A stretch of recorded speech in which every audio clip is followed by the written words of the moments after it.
आप जो है रिकॉल कर सकते हैं। देखिए, पहले साहित्यिक स्रोत में एक आपका रिलीजियस टेस्ट होगा, एक नॉन रिलीजियस टेस्ट होगा। लास्ट लेक्चर में हमने आपको ये हो ही नहीं सकता कि अर्थशास्त्र का नाम ना आए, अर्थशास्त्र का नाम ना आए। तो अर्थशास्त्र क्या है? भारत का पहला राजनीति मालविका और अग्निमित्र की प्रेम कहानी है। क्या है? मालविका और अग्निमित्र की थी। किसने की थी? कलहड़ ने की थी। और राज तरंगिणी से किसकी जानकारी मिलती है? कश्मीर तब मिलती है। गार्गी संहिता पहले रोम की बुलियन होती थी, बुलियन मतलब सोना चांदी, वो खींचकर कहाँ आती थी? वो खींचकर भारत की ओर आती थी। और इसकी नेचुरल ये पुस्तक का नाम बौद्ध सभा हुई थी, कन्नौज में हुई बौद्ध सभा का अध्यक्ष हेनसोंग को बनाया गया था। हर्षवर्धन के शासनकाल में आया था और कन्नौज में। Welcome to back, good morning my all students and my dear viewers. आज हम आपको फिर से लेके आ गए हैं एक नया लेक्चर। आज कुछ दिन लेट हो गया, लेकिन अब आपको डेली बेस पे जो एक लेक्चर जरूर मिलेगा और मेरी कोशिश रहेगी किसी दिन भी गैप ना हो। चलिए स्टार्ट करते हैं। आपको याद होगा हम आपको प्राचीन इतिहास पढ़ा रहे थे, एंशियंट हिस्ट्री। एंशियंट हिस्ट्री में कुछ आपको रिकैप कर देते हैं, हमने क्या क्या चीजें बता दी हैं। एंशियंट हिस्ट्री में हम आपको सोर्सेज बता रहे थे। सोर्सेज में आपको जैसे मान लीजिए ये इंस्क्रिप्शंस हो गए, अभिलेख, अभिलेख के बारे में बताया आपको। और इसके बाद जो है लिटरेरी सोर्स आपको पढ़ाना था। लिटरेरी सोर्स में भी कुछ चीजें पढ़ा दी थी हमने और कुछ चीजें आपको बतानी है। और हमने आपको एक चीज ये भी बताई थी कि लास्ट लेक्चर जो हुआ था उसमें हम आपको लौकिक साहित्य तक पहुंच गए थे और ये लौकिक साहित्य बता दिया था। उसके बाद ये अलौकिक जो नॉन रिलीजियस टेस्ट था उसके बारे में बताना था हमको। तो पहली बात आप लोग ये समझ लेते हैं कि जो आपका नॉन रिलीजियस टेस्ट है, मतलब ये गैर लौकिक तत्व हैं और या कह सकते हैं गैर लौकिक साहित्य, वो जो हम लोग पढ़ेंगे वो हम लोग एक डिटेल से ये क्रमानुसार जो एक तरीके से आपका कह लें जो पीरियड चलेंगे। पीरियड मतलब जैसे बौद्ध काल, आपका मौर्य काल, मौर्योत्तर काल, ये सब चलेंगे। इसमें हम आपको डिटेल से समझाएंगे। लेकिन यहाँ पे क्या हम आपको क्या बता रहे हैं, केवल प्राचीन इतिहास के स्रोत जो हैं, जो सोर्सेस हैं एंशिएंट हिस्ट्री के, उसके बारे में हम आपको बता रहे हैं कि वो क्या होते हैं, क्या क्या नहीं होते। तो एक ये एज समझिए एग्जाम्पल, उसको हम डिटेल्स में नहीं बता रहे हैं, उसको डिटेल्स में नहीं बता रहे हैं, उसको हम केवल अभी नॉर्मल ये बता रहे हैं। चलिए अभी स्टार्ट करते हैं, पुरानी कुछ चीजें आपको याद दिला देते हैं।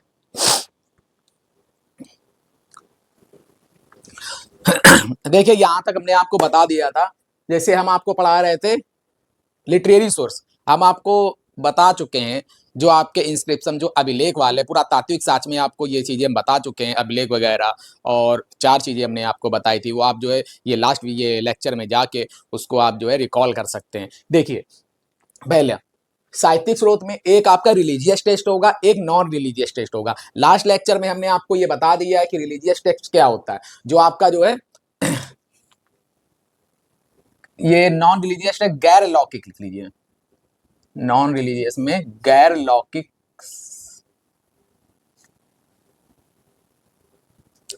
गैर लौकिक लौकिक ही लिखिए। ओके, लौकिक साहित्य इसको लिख सकते हैं। नॉन रिलीजियस को अगर अपने शब्दों में गैर धार्मिक लिख सकते हैं। क्या लिख सकते हैं? गैर धार्मिक, गैर धार्मिक लिख सकते हैं। अब एक चीज देखिए, एक हमने आपको बताया लिटरेरी सोर्स में एक आप रिलीजियस टेस्ट पढ़ेंगे। क्या पढ़ेंगे? एक रिलीजियस टेस्ट, और सेकंड पढ़ेंगे आप नॉन रिलीजियस टेस्ट। अब आपको बता चुके हैं रिलीजियस टेस्ट लास्ट लेक्चर में आपने आपको क्या बताया? वैदिक literature, Jain literature, Buddhist literature, ये चीजें तीनों चीजें हम लोग पढ़ेंगे आगे चल के। ये बौद्ध काल में हम जो ये बुद्धिस्ट लिटरेचर होगा वो पढ़ लेंगे। और जो वैदिक लिटरेचर है इसमें हम लोग ऋग वैदिक और उत्तर वैदिक में पढ़ लेंगे। किसमें पढ़ लेंगे? ऋग वैदिक और उत्तर वैदिक काल में इसको हम लोग डिटेल से पढ़ेंगे। अब देखिए, अब बात जब आती है नॉन रिलीजियस टेस्ट की, तो ऐसा हो ही नहीं सकता कि अर्थशास्त्र का नाम ना आए, अर्थशास्त्र का नाम ना आए। तो अर्थशास्त्र क्या है? भारत का पहला राजनीतिक ग्रंथ है। अर्थशास्त्र क्या है? अर्थशास्त्र भारत का पहला राजनीतिक ग्रंथ है। और इसकी रचना किसने की थी? इसकी रचना की थी आपकी आचार्य चाणक्य ने। इनको चाणक्य भी कह सकते हैं, कौटिल्य भी इनको मिलता है लिखा हुआ, और इनको लिखा हुआ एक नाम और मिलता है जो एग्जाम में कभी पूछ लेते हैं कि चाणक्य का और क्या नाम था। कौटिल्य हो सकता है, ऑप्शन में ना दे, तो उसका आंसर होगा विष्णुगुप्त। क्या होगा? विष्णुगुप्त। देखिए अर्थशास्त्र के बारे में इतनी चीज कंप्लीट हो गई है। अब आपको देखिए अर्थशास्त्र के बारे में किस चीज की मिलती है। अर्थशास्त्र के बारे में भारत की राजनीतिक, प्रशासनिक,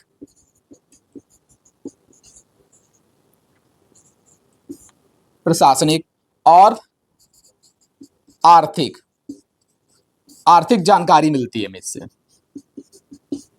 अर्थशास्त्र में किसकी जानकारी मिलती है? राजनीतिक मतलब पॉलिटिकल, एडमिनिस्ट्रेटिव, इकोनॉमिकल, ये तीन चीजों की जानकारी मिलती है जो सबसे ज्यादा हमें। और अर्थशास्त्र को क्या बोला था? भारत का पहला राजनीतिक ग्रंथ बोला जाता है। और इसमें कुल कितने अध्याय हैं? इसमें कुल जो है वो आपके 15 अध्याय हैं। कुल चैप्टर कितने हैं? 15। और इनको जो सेकंड और थर्ड सबसे प्राचीन है,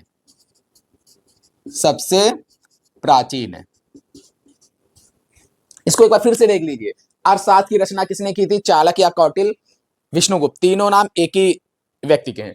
और भारत का इसको अर्थशास्त्र को क्या बोला जाता है? ये भारत का पहला राजनीतिक ग्रंथ बोला जाता है। आचार्य चाणक्य का संबंध मौर्य काल से। किसका है? आचार्य चाणक्य का संबंध मौर्य काल से। और बाकी जब ये मौर्य काल पढ़ाएंगे तो आचार्य चाणक्य के बारे में कुछ चीजें हम लोग डिटेल से पढ़ेंगे। अब देखिए भारत का पहला राजनीतिक ग्रंथ, भारत की राजनीतिक, प्रशासनिक और आर्थिक जानकारी का विवरण हमें किससे मिलता है? अर्थशास्त्र से मिलता है। और इसमें कुल कितने अध्याय हैं? 15 अध्याय हैं। और सबसे प्राचीन अध्याय दूसरा और तीसरा, सबसे प्राचीन अध्याय। देख लीजिए, इतना चार्ट बना लीजिए, हम नेक्स्ट चार्ट आपके सामने लेकर आते हैं, देख लीजिए।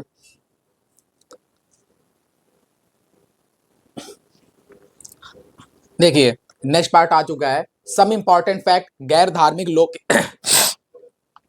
लौकिक साहित्य में क्या आ चुका है? सम इंपॉर्टेंट फैक्ट, कुछ आपको फैक्ट बता देते हैं जो कि एग्जाम के पॉइंट ऑफ व्यू से बहुत इंपॉर्टेंट है। जैसे देखिए लेखक और रचनाएं, कुछ चीजें आपको बता रहा है। और एक चीज ध्यान रखिएगा, ये लेखक रचनाएं यहाँ पर चैप्टर खत्म नहीं होता। ये आपको बताया बाई पीरियड जैसे आता जाएगा उसी तरीके से जो है ये बढ़ता जाएगा, चाहे आपका मौर्य काल हो, चाहे आपका मौर्योत्तर काल हो, सभी में उसका फिर डिटेल्स में हम लोग पढ़ेंगे। जब हम लोग क्या पढ़ेंगे? साहित्य पढ़ेंगे उनका। क्योंकि हम लोग इतिहास को कितने पार्टों में बांट सकते हैं? राजनीतिक, आर्थिक, प्रशासनिक और धार्मिक और विज्ञान, ये वैज्ञानिक प्रौद्योगिकीकरण में ये बांट सकते हैं, स्थापत्य कला में बांट सकते हैं। ये सारी चीजें इसमें आ सकती हैं। ये एक तरह से कह लें कि सांस्कृतिक में आ जाएंगी चीजें। तो इसी तरीके से इसमें हम लोग पढ़ रहे हैं साहित्यिक रचनाओं में। साहित्यिक रचनाएं में आपका देखिए साहित्यिक स्रोत पढ़ रहे हैं, लिटरेरी सोर्स है, तो इसका एक एग्जाम्पल चल रहा है। अब देखिए सम इंपॉर्टेंट फैक्ट में क्या है? लेखक विशाख दत्त ने किसकी रचना की थी? मुद्रा राक्षस की। विशाख दत्त ने किसकी रचना की? मुद्रा राक्षस की। सोमदेव ने रचना की कथा सरित सागर की। और क्षेमेंद्र ने रचना की बृहत मंजरी की। और ये इन तीनों पुस्तकों से किसकी जानकारी मिलती है? इन तीनों पुस्तकों से जानकारी मिलती है मौर्य काल की। किसकी मिलती है? मौर्य काल। मौर्य काल से संबंधित है, ये कह सकते हैं मौर्य काल से संबंधित रचनाएं हैं। तो पहला नंबर विशाख दत्त ने मुद्रा राक्षस की, सोमदेव ने कथा सरित सागर की, क्षेमेंद्र ने बृहत मंजरी की। इसके बाद आता है पतंजलि। पतंजलि का नाम सबने सुना होगा और वर्तमान में तो और भी सुना होगा। पतंजलि की रचना जो है महाभाष्य। पर ये पतंजलि ने किसकी रचना की? महाभाष्य की रचना की। और इसको ऐसा बोला जाता है कि यह संस्कृत व्याकरण की पहली पुस्तक थी। संस्कृत व्याकरण की पहली पुस्तक किसको बोला जाता है? महाभाष्य को। और महाभाष्य की रचना किसने की? पतंजलि ने की। और ये इसी के ऊपर जो है अष्टाध्यायी पर टीका। अष्टाध्यायी पर टीका किसने की? पाणिनि द्वारा। और टीका को बोलते जो इंग्लिश मीडियम वाले हैं कमेंट्री बोलते हैं। क्या बोलते हैं? कमेंट्री बोलते हैं। ये जितने वर्ड है सब सारे क्या है? नाम है। तो इनको इंग्लिश में आप लोग अपना लिख सकते हैं जो इंग्लिश मीडियम वाले हैं। और जो हिंदी मीडियम वाले वो सामने चीजें लिखी हुई हैं। ऑलमोस्ट जितने भी वर्ड्स हैं उनको बाई लैंग्वेज चलेगी, हिंदी इंग्लिश बोथ लैंग्वेज। तो देख लीजिए संस्कृत व्याकरण की पहली पुस्तक कौन सी है? महाभाष्य है। उसकी रचना किसने की? पतंजलि ने की। और अष्टाध्यायी पर टीका किसने लिखी है? पाणिनि ने। और टीका को इंग्लिश में बोलते हैं कमेंट्री। और इसके बाद आता है, अब एक चीज ध्यान रखिएगा, एक चीज और, इसमें जो है इनका संबंध किससे है? शुंग काल से। किसका है? शुंग काल से है। अभी आप आगे चल के पढ़ेंगे, बहुत से लोग जिन्होंने इतिहास नहीं पढ़ी होगी शुंग काल की सर क्या लिख रहे हैं? शुंग काल, कभी मौर्य काल, कभी वैदिक काल, ये सारी चीजें आप जो है ये आप ये ना सोचिएगा हम नहीं बताएंगे, पूरा डिटेल में पढ़ेंगे, क्योंकि अभी हम लोग बताया कि ये केवल यही पढ़ रहे हैं, साहित्यिक स्रोत पढ़ रहे हैं। अब इसके बाद आता है कालिदास।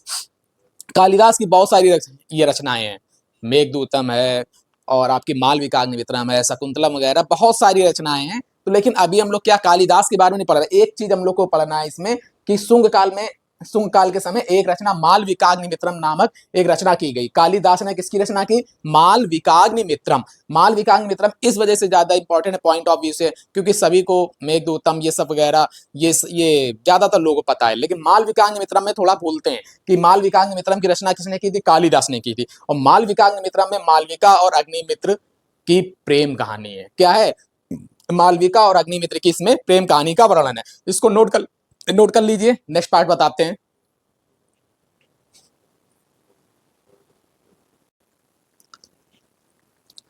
देखिए कुछ ये अन्य ये फैक्टर भी है जो इंपॉर्टेंट फैक्ट है। शूद्रक का मृच्छकटिकम, शूद्रक ने रचना की थी मृच्छकटिकम, और मृच्छकटिकम की ये मृच्छकटिकम से शुंग काल के समाज की जानकारी मिलती है। ये knowledge about the Shunga period society, Shunga काल के समाज की जानकारी मिलती है। इसके ये नेक्स्ट फैक्टर है या ये नेक्स्ट इंपॉर्टेंट फैक्ट है लॉ बुक। लॉ बुक मतलब नीति शास्त्र। नीति शास्त्र किसके द्वारा लिखी गई थी? कामंदक। कामंदक ने लिखी थी नीति शास्त्र। और ये नीति शास्त्र कहां से? अर्थशास्त्र से कंटेंट लिया गया। अर्थशास्त्र आपको पता होगा, अर्थशास्त्र चाणक्य के द्वारा लिखी गई थी। और एक चीज और याद रखिएगा, अर्थशास्त्र को भारत की पहली लॉ बुक बोला जाता है, जो आपका लौकिक साहित्य में है। मनुस्मृति में मत चले जाइएगा। मनुस्मृति जो है वो आपका रिलीजियस टेस्ट आ जाएगा, ना कि नॉन रिलीजियस टेस्ट। याद रखिएगा, नहीं ये सोचिएगा अरे हमने तो ये मनुस्मृति को पढ़ा था, नहीं ऐसा नहीं है। इसके बाद राजतरंगिणी। राजतरंगिणी जो है कल्हड़, राजतरंगिणी की रचना किसने की थी? राजतरंगिणी की रचना कल्हड़ ने की थी। किसने की थी? कल्हड़ ने की थी। और राजतरंगिणी से किसकी जानकारी मिलती है? कश्मीर। इसमें मिलता है कश्मीर का इतिहास मिलता है, कश्मीर का इतिहास मिलता है। और राजतरंगिणी पहली ऐसी पुस्तक है, राजतरंगिणी पहली ऐसी पुस्तक है जिसको क्रोनोलॉजी के रूप में लिखा गया। क्रोनोलॉजी का मतलब होता है एक सिस्टमेटिक ढंग से कह सकते हैं, या कह सकते हैं क्रमानुसार। क्या कह सकते हैं? क्रमानुसार। और राजतरंगिणी पहली हिस्टोरिकल टेक्स्ट बुक बोल सकते हैं। क्या बोल सकते हैं? पहली ऐतिहासिक पुस्तक, हिस्टोरिकल टेक्स्ट बुक उसको बोल सकते हैं। ये Rajatarangini written by in Mahabharata style. Rajatarangini को किस रूप में लिखा गया? राजतरंगिणी को महाभारता स्टाइल में लिखा गया। देख लीजिए चार्ट एक बार इसको।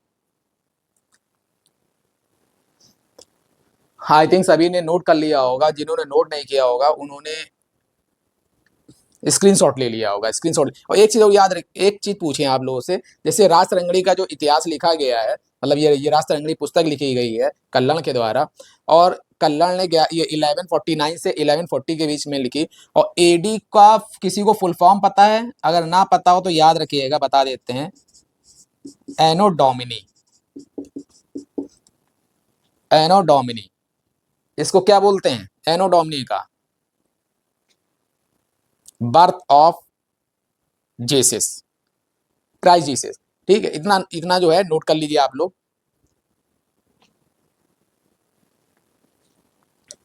देखिए नेक्स्ट इंपॉर्टेंट फैक्ट देखिए, सोमेश्वर ने रचना की थी रसमाला की और कीर्ति कौमुदी की।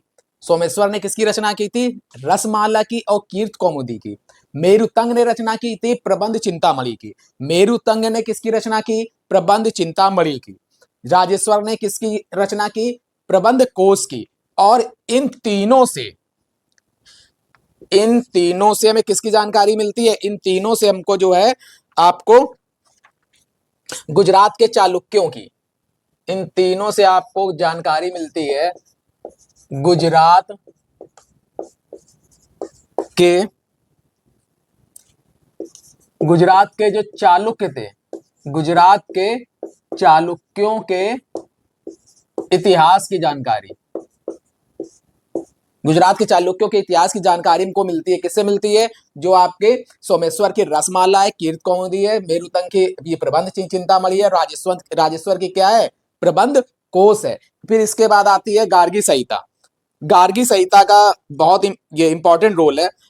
और एक चीज और याद रखिएगा, जो प्रबंध कोश है, प्रबंध कोश को हम लोग एक ये भी लिख सकते हैं, ये अर्थशास्त्र पर टीका है।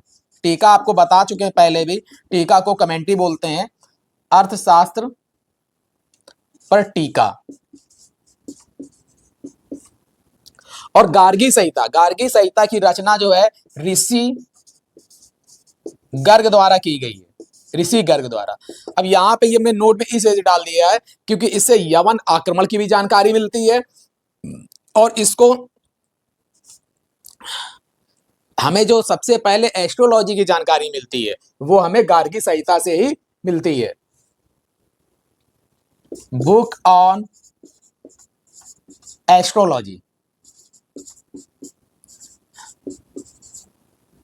ज्योतिष विज्ञान कहते हैं एस्ट्रोलॉजी को, एस्ट्रोलॉजी को क्या बोलते हैं? ज्योतिष विज्ञान।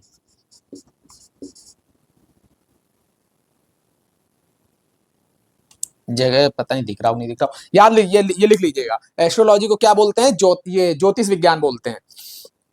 ऋषि गर्ग ने रचना किसकी की? गार्गी संहिता की रचना की। इससे यवन आक्रमण की जानकारी मिलती है। और ऋषि गर्ग के बारे में कहा जाता है कि ये भगवान कृष्ण के जो मतलब एक तरह से वंश था, उसके क्या थे, उसके ये पुरोहित कह सकते हैं। और उनके भगवान कृष्ण और राधा के बारे ये जो लीलाएं थी उनकी जानकारी बहुत सारी में किसमें मिलती है? गर्ग संहिता में मिलती है, गार्गी संहिता, गार्गी संहिता मिलती है। और इसके बाद ऋषि गर्ग ने इसकी ये रचना की थी, और ये बुक ऑन एस्ट्रोलॉजी है, बुक ऑन एस्ट्रोलॉजी है। इसके बाद कुछ ऐतिहासिक जीवनी है, बायोग्राफी है, बायोग्राफी कुछ देर है, बाकी आपको डिटेल्स में आगे मिलेंगी।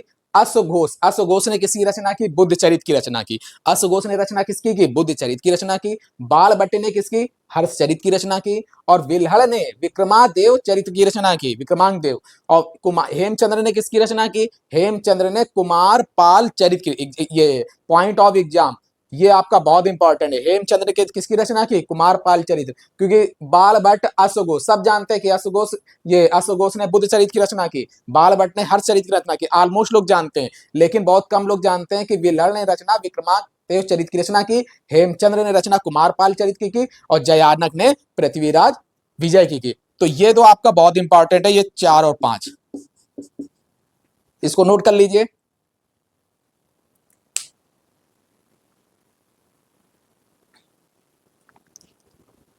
देखिए, अब फॉरेन अकाउंट आ चुका है, विदेशी विवरण। हम लोगों ने पहला आपको बता चुके हैं, पुरातात्विक में आपने अभिलेख पढ़ चुके हैं, अभिलेख इंस्क्रिप्शंस। और सेकंड नंबर आप जो है आप लिटरेरी सोर्स पढ़ चुके हैं। और थर्ड नंबर हम लोगों को पढ़ना है फॉरेन अकाउंट, मतलब विदेशी विवरण पढ़ना है। और विदेशी विवरण में आप जानते हैं, जैसे हम लोग क्या पढ़ रहे हैं? हिस्ट्री पढ़ रहे हैं, इतिहास पढ़ रहे हैं। तो हिस्ट्री वर्ड का फादर किसको बोला जाता है? हेरोडोटस को बोला जाता है। किसको बोला जाता है? हेरोडोटस को बोला जाता है। और ऐसा है ही नहीं, जब विदेशी विवरण का अगर बात आए और आपके हेरोडोटस की बात की चर्चा ना हो। हेरोडोटस का याद रखिएगा, हेरोडोटस को फादर ऑफ हिस्ट्री बोला जाता है। और फादर ऑफ हिस्ट्री बोला किसने? हेरोडोटस को फादर ऑफ हिस्ट्री बोला सिसरो ने, सिसरो ने बोला था। लेकिन कुछ चीजें याद रखिएगा, कुछ ऐसे विदेशी भी हैं, जैसे हेरोडोटस कभी भारत नहीं आए थे, लेकिन फिर भी उन्होंने भारत के बारे में लिखा है। और कैसे लिखा है? कुछ अन्य विवरण लिए, मतलब और कुछ अन्य सोर्सेस लिए। उन सोर्सेस के आधार पर हेरोडोटस ने जो है भारत के बारे में लिखा है। और इसके बाद हेरोडोटस ने कौन सी पुस्तक लिखी है जानते हैं? हेरोडोटस ने बुक लिखी हिस्टोरिका। और हेरोडोटस जो है नियर अबाउट 500 बीसी, बीसी मतलब बिफोर सेंचुरी, एडी मतलब जो है बर्थ ऑफ जीसस क्राइस्ट। याद रखिएगा, बीसी मतलब बिफोर क्राइस्ट, बिफोर सेंचुरी बोल देते हैं, या ये बिफोर क्राइस्ट बोल सकते हैं। और अगर जहां एडी लिखा हो, एडी का फुल फॉर्म होता है एनो डोमिनी, और इसको ये उसका संबंध जो है ये बर्थ ऑफ जीसस क्राइस्ट। याद रखिएगा, भूलिएगा नहीं, कहीं बीसी लिखा हो कहीं एडी लिखिएगा, तो एडी और बीसी में डिफरेंस याद रखिएगा।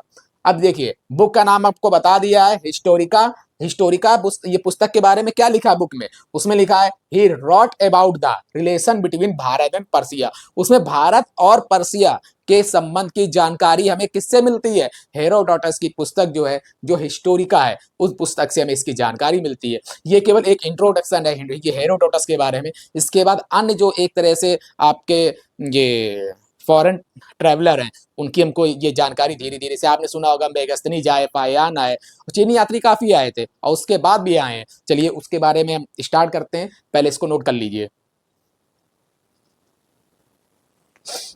नेक्स्ट चार्ट देख लीजिए। इसके बाद आए आपके नियाकस, आस्ट्रियोबुलस, ओनसिक्रेटिस। अब एक चीज याद रखिएगा, इन तीनों का नाम जो है, इनका किसी की बुक वगैरह का नाम नहीं याद रखना है, बुक वगैरह का नाम याद नहीं रखना है। ये याद रखना है ये सिकंदर के समकालीन थे। क्या याद रखना है? सिकंदर के समकालीन। जो इंग्लिश मीडियम वाले हैं वो जानते होंगे, कंटेम्परेरी बोलते हैं। क्या बोलते हैं? कंटेम्परेरी। और मेगास्थनीज, डाइमेकस, डायनोसिस, जो इसमें इंपॉर्टेंट है वो लोग पढ़ते भी जाएंगे। मेगास्थनीज, डाइमेकस, डायनोसिस, ये डायनोसिस ये क्या है? ये सिकंदर के क्या है? समकालीन, सिकंदर के समय के हैं ये तीनों, नियार्कस, अरिस्टोबुलस और ओनसिक्रेटस। और ये क्या है? सिकंदर के बाद, आफ्टर सिकंदर, सिकंदर के बाद है ये तीनों, मेगास्थनीज, डाइमेकस और डायनोसिस। और इसको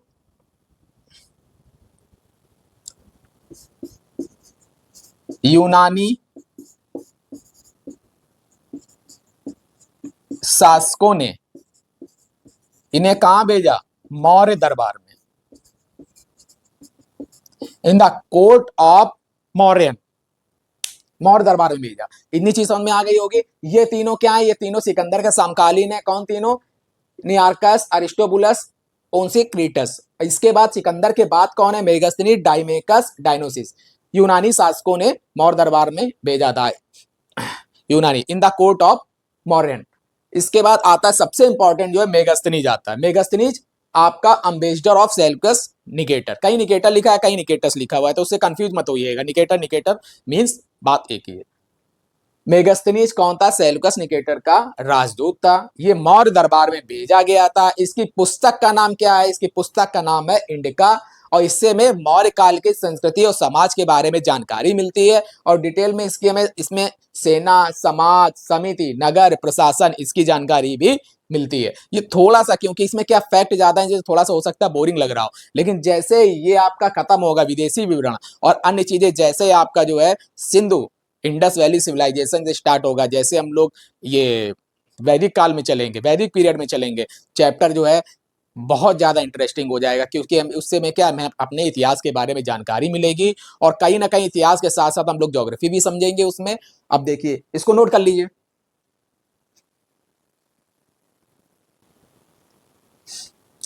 इसके बाद देखिए फॉरेन अकाउंट में आपका आ जाएगा डाइमेकस। अभी हमने आपको डाइमेकस के बारे में बताया था। डाइमेकस जो है वो सीरियन शासक अंतियोकस का राजदूत था। डाइमेकस कौन था? डाइमेकस सीरियन शासक अंतियोकस का राजदूत था। वो किसके समय आया था? In the court of Bindusara. और बिंदुसार कौन है? मौर्य काल से है। बहुत जल्दी मौर्य काल भी हम लोग पढ़ेंगे, मौर्य काल से है। अगर बिंदुसार की बात करें तो एक चीज याद रखिएगा, बिंदुसार जो है कौन था? बिंदुसार चंद्रगुप्त मौर्य का पुत्र और अशोक का पिता था, याद रखिएगा। और इसके बाद डायनोसिसिस। डायनोसिसिस जो है मिस्र का शासक था, एक टॉलमी फिलाडेल्फस। मिस्र का शासक टॉलमी फिलाडेल्फस का दूत था। और वो कहां आया था? वो अशोक के दरबार में आया था, in the court of Ashok. डायनोसिस आया था यहाँ पे।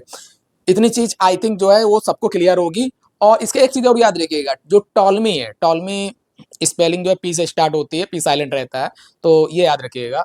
और टॉलमी ने सबसे पहले जियोग्राफी शब्द का उपयोग किया था। जियोग्राफी शब्द का उपयोग सबसे पहले किसने किया था? टॉलमी ने किया था। अब next part, Periplus of the Erythraean Sea. अब एरेथियन सी ये नाम तो कभी सुना नहीं है कि ये कौन सा सी है, तो याद रखिएगा इसको बोलते हैं लाल सागर। क्या बोलते हैं? लाल सागर, रेड सी, इसको लाल सागर बोलते हैं। तो एक बुक का नाम है पेरिप्लस ऑफ द एरेथियन सी। एरेथियन सी के बारे में जो है हमको इसके में ये लाल सागर, ये बुक का नाम है पेरिप्लस ऑफ द एरेथियन सी। इसके लेखक क्या ज्ञात है? लेखक के बारे में मतलब बहुत एक तरह कह सकते हैं दुखद है कि हम लोग इसके बारे में लेखक की जानकारी नहीं है अभी तक। तो इसमें क्या है, इसकी रचना की गई है जो 80 से 115 एडी में। एडी आपको बता चुके हैं क्या होता है, बर्थ ऑफ क्राइस्ट। और इसका नोट एक चीज याद रखिएगा, जो Periplus of the Erythraean Sea है, इससे हमें किसकी जानकारी मिलती है? इससे हमें भारतीय बंदरगाह, आयात निर्यात और रोम से जो व्यापार होता था उसकी जानकारी हमें मिलती है। फिर से एक बार देख लीजिए, डायमेकस ने जो है वो, ये डायमेकस सीरियन शासक अंतियोकस का राजदूत था। ये in the court of Bindusara, Bindusara के दरबार में आया था। बिंदुसार का संबंध मौर्य काल से है। बिंदुसार चंद्रगुप्त मौर्य का पुत्र है और अशोक का पिता है। डायनोसिस, ये डायनोसियस मिस्र का शासक है। टॉलमी फिलाडेल्फस का दूत है और अशोक के दरबार में, इन द कोर्ट ऑफ अशोक, उसके दरबार में आया था। और पेरी प्लस ऑफ द एर्थियन सी, इस ये पेरी प्लस ऑफ द एर्थियन सी की ये जो रचना है उसका लेखक अज्ञात है, उसके लेखक के बारे में जानकारी नहीं है। इसकी रचना 80 to 115 एडी के बीच में की गई थी। और एर्थियन सी को याद रखिएगा, एर्थियन सी को क्या बोलते हैं? एर्थियन सी को लाल सागर बोलते हैं, लाल सागर। और इससे हमें किस चीज की जानकारी मिलती है? इससे हमें भारतीय बंदरगाहों के बारे में, बंदरगाह को पोर्ट बोलते हैं इंग्लिश मीडियम वाले, ध्यान रखिएगा। और ये इंपोर्ट एक्सपोर्ट की जानकारी मिलती है। और इससे relation between trade of Rome, Rome से जो व्यापार होता था इंडिया का, उसकी हमें जानकारी मिलती है। इतना नोट कर लीजिए।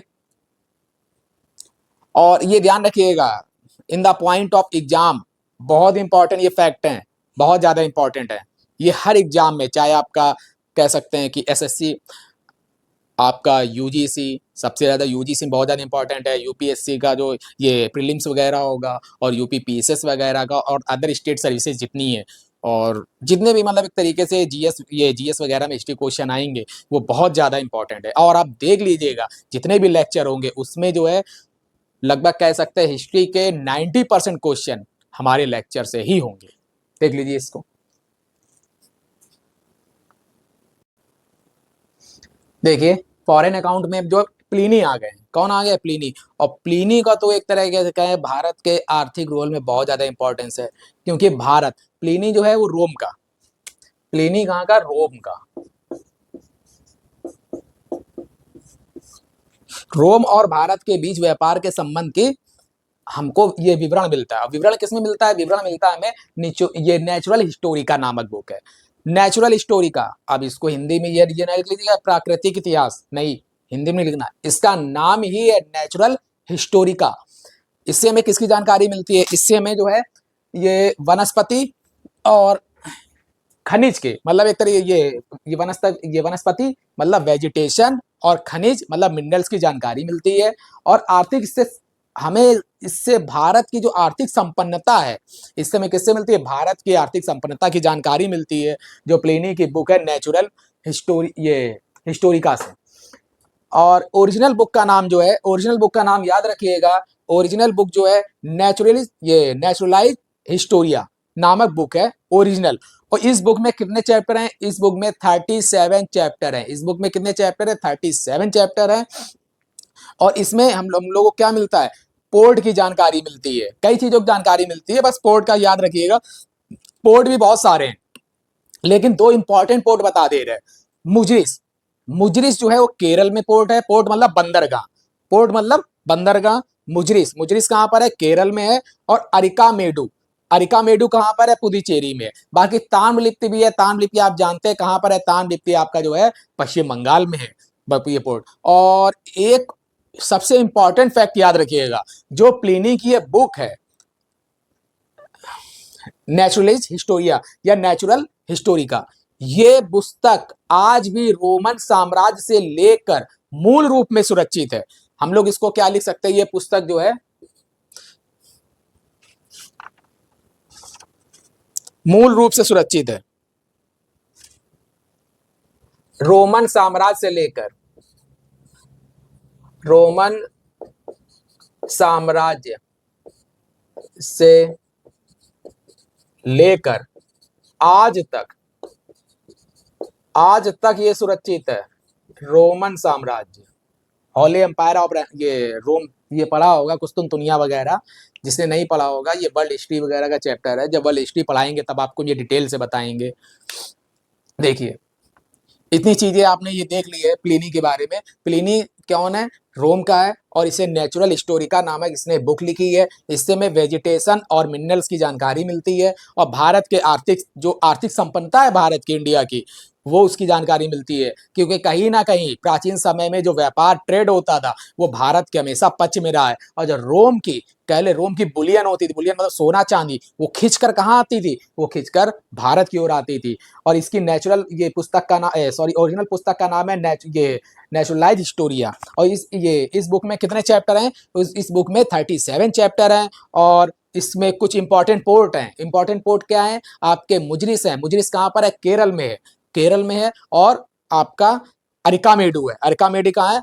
पुदुचेरी में है। और भी इंपॉर्टेंट चैप्टर आप तारमलिप्ति जानते होंगे, बंदरगाह, उसका विवरण मिलता है। और भी पोर्ट है जिनकी जानकारी मिलती है, लेकिन हमको दो याद रखने हैं, ये वी ऑफ एग्जाम। और ये पुस्तक जो है आज भी रोमन साम्राज्य से लेकर आज तक सुरक्षित रखी हुई है मूल रूप में अपना। फिर इसके बाद विवरण आता है चाइना, चीन का। अब ऐसा तो है ही नहीं कि विदेशी विवरणों का नाम लिया जाए और चाइना के जो ट्रैवलर है उनका नाम ना आए। चाइना के ट्रैवलर का नाम जरूर आएगा, जो ये फॉरेन है, ये फॉरेन ट्रैवलर। क्योंकि कहीं ना कहीं भारत में आज तो जो ये बौद्ध धर्म का, कह ले बौद्ध संप्रदाय का, वो मतलब एक तरह से ये पॉपुलेशन नहीं है। बौद्ध धर्म का इतना मतलब भारत में महत्व तो है, लेकिन उसका क्या है, हर जगह उसमें ये स्प्रेड नहीं है, उतना फैलाव नहीं है। लेकिन उस समय, ये प्राचीन समय की बात करें तो बौद्ध धर्म जो है भारत के अन्य हिस्सों के साथ साथ विदेशों में भी कई जगह, और यहाँ तक कि चीन में भी था। तो चीन के जो फायान आते हैं, तो क्या ये क्यों आते हैं? चीन जो, ये चीन के फायान जो है, ये विदेशी ट्रेवलर, वो यहाँ पे बौद्ध धर्म के जो विवरण है, बौद्ध साहित्य का, ये बौद्ध धर्म का जो साहित्य है उसका अध्ययन करने आते हैं। कहने का मतलब ये है कि ये बौद्ध धर्म का अध्ययन करने आते हैं। और कुल यहाँ पे जैसे मान लीजिए 15 वर्ष रहे अपना, चीन से निकलते हैं, लगभग 10 वर्ष भारत में रहे, 5 वर्ष इधर उधर अपना यात्राएं इन्होंने की है। और ये किस समय आए हैं? ये चंद्रगुप्त द्वितीय या विक्रमादित्य के समय आए हैं। और इन्होंने जो बुक लिखी है, सबसे ज्यादा इंपॉर्टेंट है, फायान की बुक का नाम है फोक्योची। View the point of exam. पहला नंबर फायान। फायान जो है किसके समय में आया? चंद्रगुप्त द्वितीय या विक्रमादित्य के समय आया। और ये सेकंड नंबर पॉइंट, बुक का नाम, फायान की बुक का नाम है फुक्योची। अब ची है लेकिन की लिखा है, लेकिन ऐसे लिखा जाता है, प्रोनाउंसिएशन ही यही है। अब इसमें क्या है, बौद्ध देशों का वृतांत है। बौद्ध कंट्रीज काफी थे, और आज भी ये विदेशों में ये कई बौद्ध कंट्री वगैरह जो है वहां पर अभी भी है। भारत को ती एन चू कहता है। भारत को फायान क्या बोलता है? भारत को फायान ये ती एन चू कहता है। और आने का उद्देश्य आपको बताया, आने का उद्देश्य था बौद्ध धर्म का यहाँ पर अध्ययन करना। कई जगह रहा, पाटलिपुत्र में रहा, काशी में रहा, ये मथुरा में, कौशाम्बी में, बहुत जगह रहा।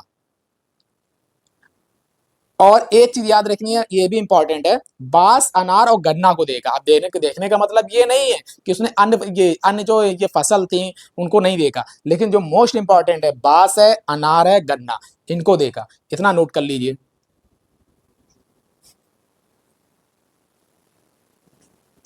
देखिए नेक्स्ट जो आया वो आया हेनसोंग। हेनसोंग जो है वो, उसको हेनसोंग को जो प्रिंस ऑफ ट्रेवलर्स बोल सकते हैं। क्या बोल सकते हैं? प्रिंस ऑफ ट्रेवलर्स, यात्राओं का राजकुमार। और इसकी पुस्तक का नाम है सी यू की। हेनसोंग की पुस्तक का नाम सी यू की। और भारत को क्या बोलता है? ये भारत को बोलता है इंतु कहता है। और ये किसके समय में आया था? सोच लीजिए किसके समय में आया था, याद करिएगा। अब ये हम आपको बताते हैं।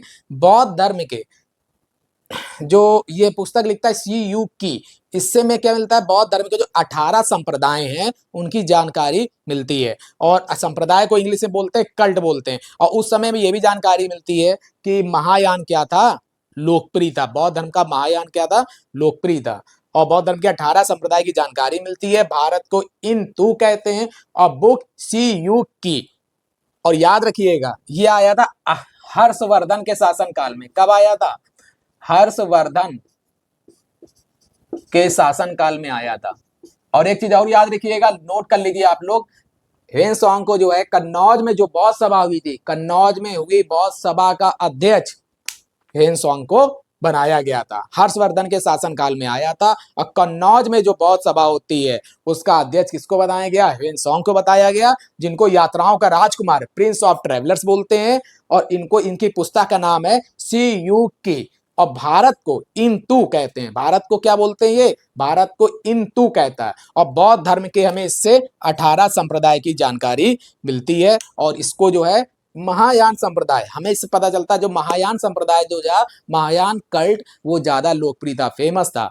आज के लिए लेक्चर इतना ही। नेक्स्ट पार्ट में हम आपको जो फॉरेन अकाउंट है ये पूरा खत्म कर देंगे और अगला पार्ट भी स्टार्ट कर देंगे। अब आपको एक दिन भी मिस नहीं होगा और आपको डेली क्लास मिलेगी। इसके नोटिफिकेशन के लिए ज़रूरी है कि आप चैनल को लाइक सब्सक्राइब जरूर और ये जरूर करें और शेयर भी करें। और आपको एक इंपॉर्टेंट अब ये बात बताने जा रहा है कि जो ये आपका हिस्ट्री के साथ साथ जो है नेक्स्ट पॉलिटी और ज्योग्राफी भी स्टार्ट होने वाली है। और करंट का भी जो है करंट की क्लास भी अल्टरनेट 2 से 3 दिन में एक एक क्लास जरूर मिलेगी, जिसमें हम आपका जो है बताएंगे बीबीसी के जो इंपॉर्टेंट फैक्ट्स होंगे बीबीसी का लेंगे और संसद टीवी का उठाएंगे। तो करंट पढ़ना मत भूलिएगा, क्योंकि सबसे ज़्यादा एक तरीके से स्टूडेंट्स को जो प्रॉब्लम आती है वो करंट्स में ही आती है। लेकिन और जो करंट्स के हम देंगे भी, हम ये नहीं कह रहे हैं कि फैक्ट 100% सही होंगे, लेकिन आपको इस गारंटी दे रहे हैं कि सबसे जो अथेंटिक सोर्स हैं आपका गवर्नमेंट का संसद टीवी और आपका बीबीसी न्यूज़ से, उससे हम आपको फैक्ट देंगे। और द हिंदू